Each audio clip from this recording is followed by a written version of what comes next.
A pregação evangélica usa uma decisão por Cristo como equivalente para receber a salvação. Vale a pena repetir com ênfase uma declaração frequente, reiterada. Ninguém é salvo se não decidiu buscá-lo, mas essa decisão não é salvação. O Senhor Jesus disse, esforce-se para entrar. Lucas capítulo 13, versículo 24. Os pecadores, portanto, são responsáveis por exercer sua vontade, decidir na busca da salvação. O pecador deve receber a Cristo para nascer de novo. João capítulo 1, versículo 12. No entanto, João capítulo 1, versículo 13 deixa claro que a vontade do homem não o salva, os quais não nasceram do sangue, nem da vontade da carne, nem da vontade do homem, mas de Deus. A salvação é uma obra de Deus, um ato da graça divina, não merecida pela decisão do pecador, nem causada pela fé do pecador. Pois então não seria pela graça de Deus. Um pecador precisa estar ciente de sua responsabilidade, mas nossa pregação ou conquista pessoal de almas não deve pressionar o incrédulo a crer como se decidir concordar com a vontade divina o salvaria. A ênfase está em Jesus Cristo e este crucificado. 1 Coríntios capítulo 2, versículo 2. O pecador arrependido finalmente enfrenta sua total incapacidade de salvar a si mesmo e assim encontra a suficiência de Cristo para salvá-lo, porque Cristo sofreu pelos pecados. Lemos em Romanos capítulo 5, versículos 6 a 8, porque Cristo, estando nós ainda fracos, morreu a seu tempo pelos ímpios, porque apenas alguém morrerá por um justo, pois poderá ser que pelo bom alguém ouse morrer. Mas Deus prova o seu amor para conosco, em que Cristo morreu por nós, sendo nós ainda pecadores. Porque também Cristo padeceu uma vez pelos pecados, o justo pelos injustos, para levar-nos a Deus. 1 Pedro capítulo 3, versículo 18. Lemos da Bíblia. Porque Deus enviou seu Filho ao mundo, não para que condenasse o mundo, mas para que o mundo fosse salvo por ele. Quem crê nele não é condenado, mas quem não crê já está condenado, porquanto não crê no nome do unigênito Filho de Deus. Porque pela graça sois salvos por meio da fé. Isso não vem de vós, é dom de Deus, não vem das obras, para que ninguém se glorie. Eu acabei de citar João capítulo 3, versículo 17 e 18 e Efésios capítulo 2, versículos 8 e 9. Não há uma única pessoa no céu que tenha chegado lá sem ter sido salva pela graça de Deus mediante a fé. A Bíblia diz, não pelas obras de justiça que houvéssemos feito, mas segundo a sua misericórdia nos salvou pela lavagem da regeneração e da renovação do Espírito Santo, que abundantemente Ele derramou sobre nós por Jesus Cristo, nosso Salvador, para que, sendo justificados pela sua graça, sejamos feitos herdeiros segundo a esperança da vida eterna. Isso Paulo disse a Tito no capítulo 3, versículos 5 a 7. Uma revelação nas Escrituras é o ato de Deus de divulgar a verdade que não poderia ser conhecida de outra forma. Às vezes, esta revelação é chamada de mistério, Efésios capítulo 3, versículo 13, 1 Coríntios capítulo 2, versículo 10.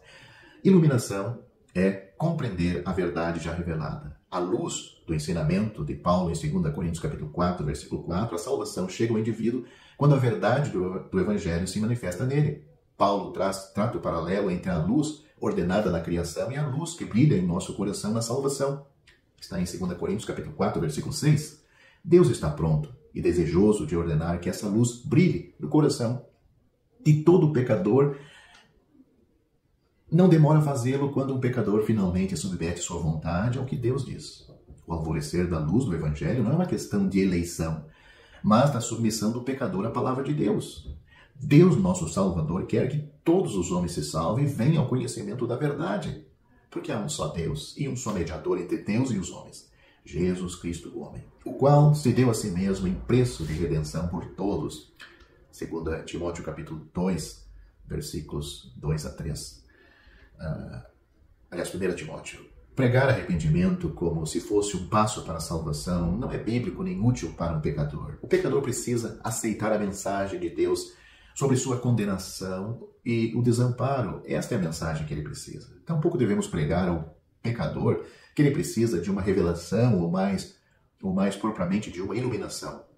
Ele precisa de Cristo para ser salvo.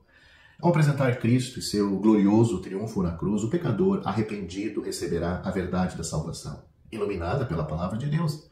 Assim a cruz está onde a justiça de Deus é manifestada. A cruz nos mostra o quanto Deus odeia o pecado. Ele está determinado a julgar o pecado. Ele estava disposto a pagar o preço tão alto como o de ter seu filho pregado na cruz. Deus não estava disposto a desistir de sua justiça. Se Deus estivesse disposto a esquecer sua justiça, a cruz teria sido desnecessária.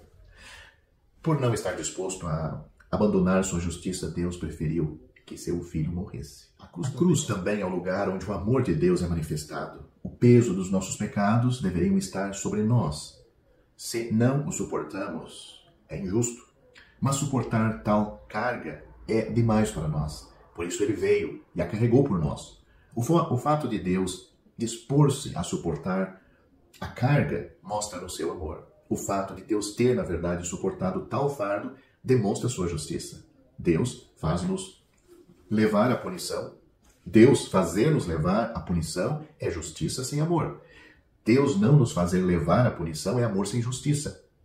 Por ele tomar a punição e levá-la por nós, há tanto justiça como amor. Devemos agradecer a Deus por isto. A cruz cumpre tanto a exigência da justiça como a exigência do amor. Nossa salvação hoje não é mercadoria contrabandeada. Não recebemos de modo fraudulento ou impróprio. Nós não fomos salvos ilegalmente. Fomos salvos de modo claro e definitivo por meio do julgamento. Para nós o perdão é gratuito, mas para Deus não há tal coisa como perdão gratuito. Para ele, o perdão vem somente após a redenção dos pecados. Por exemplo, se você infringe a lei e o tribunal exige que pague uma multa de $1.000, você deve pagar a multa para que seu caso seja encerrado. Da mesma maneira, fomos salvos somente após sermos julgados na cruz. Nossa salvação vem do julgamento de Deus sobre Cristo por nossos pecados. É uma salvação que vem apenas mediante o julgamento.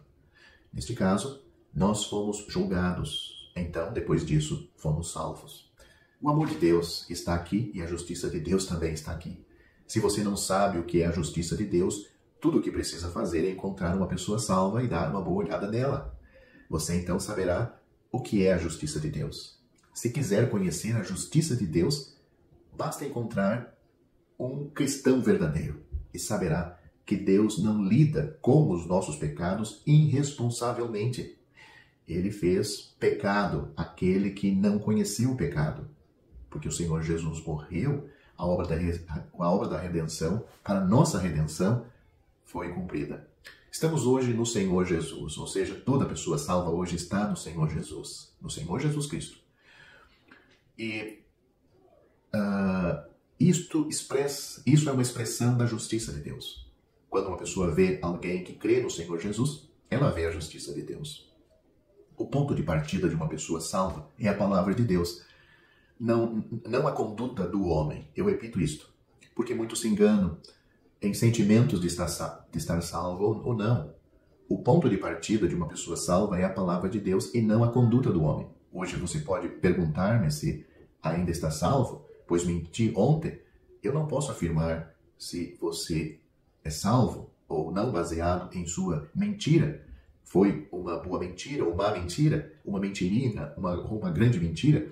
Posso somente dizer-lhe o que a verdade da Bíblia diz. Se não for assim, não serão necessários o tribunal de Cristo para os salvos do julgamento e o grande trono branco para os não salvos. São tribunais diferentes em ocasiões diferentes para pessoas diferentes. Os salvos é para receber ou perder os galardões. E para os ímpios, o grande trono branco é para lançá-los no lago de fogo e receber o juízo conforme os seus pecados. Somente podemos atender para o que a palavra de Deus diz. Podemos apenas julgar as atitudes do homem pela palavra de Deus. Nunca podemos julgar a palavra de Deus pelas atitudes do homem. É a palavra de Deus que diz que uma vez que o homem é salvo, ele é salvo eternamente. Não há nada de errado nisso. Embora seja errado o homem agir irresponsavelmente por causa dessa palavra, ainda devemos julgar tudo pela palavra de Deus. A palavra de Deus é nossa constituição plena e nosso tribunal mais elevado.